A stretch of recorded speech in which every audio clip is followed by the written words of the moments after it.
In this next video of the lesson, Health Insurance Products Part 1, we will learn about hospitalization indemnity products.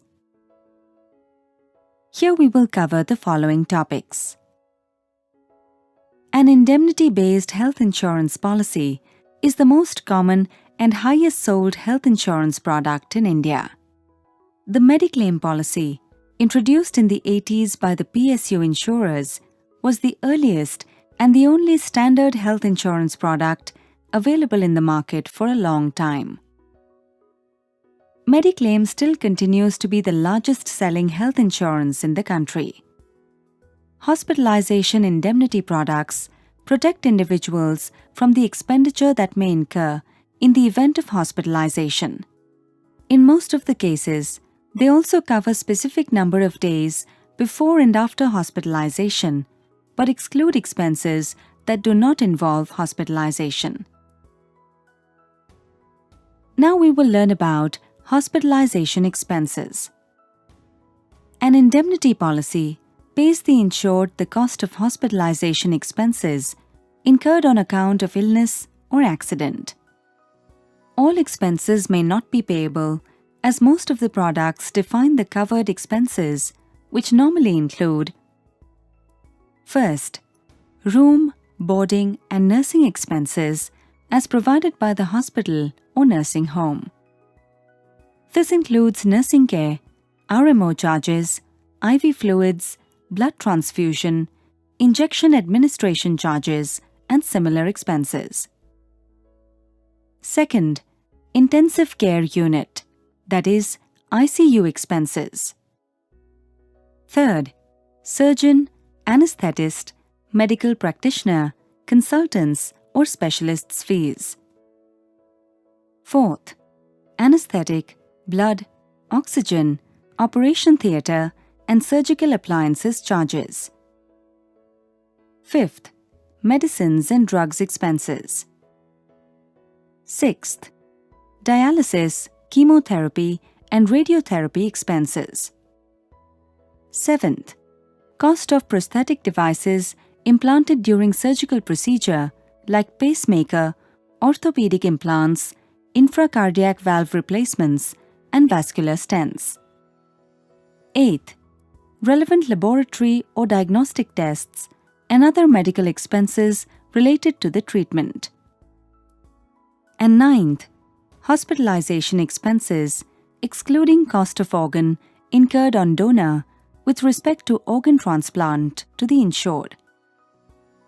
A regular hospitalization indemnity policy covers expenses only if the duration of stay in the hospital is for 24 hours or more. IRDA Health Insurance Standardization Guidelines define pre-hospital expenses that are incurred immediately before the insured person is hospitalized, provided that such medical expenses are incurred for the same condition for which the insured person's hospitalization was required, and the inpatient hospitalization claim for such hospitalization is admissible by the insurance company. Pre-hospitalization expenses could be in the form of tests, medicines, doctor's fees, etc.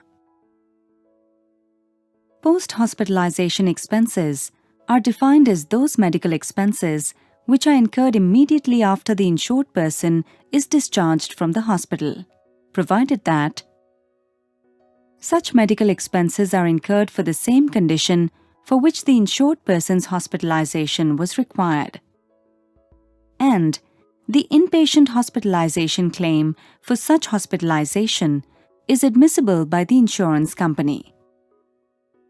Post-hospitalization expenses could be in the form of medicines, drugs, review by doctors, etc. after discharge from hospital.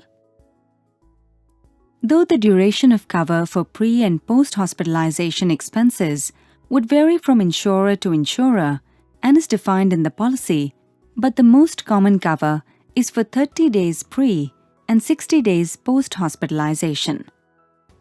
Pre- and post-hospitalization expenses form part of the overall sum insured for which cover is granted under the policy. An individual health policy also has a provision to take care of expenses incurred for medical treatment taken at home without being admitted to a hospital. However, the condition is that, though the illness requires attention at a hospital, but the condition of the patient is such that he cannot be moved to a hospital or there is lack of accommodation in hospitals. This cover usually carries an excess clause of 3 to 5 days, which means that the treatment cost for first 3 to 5 days has to be borne by the insured. This cover also excludes domiciliary treatments for certain chronic or common ailments such as asthma, bronchitis, chronic nephritis, nephritic syndrome, diarrhea, and all types of dysenteries, including gastroenteritis, diabetes mellitus, epilepsy, hypertension, influenza, cough and cold, and fever. Thank you.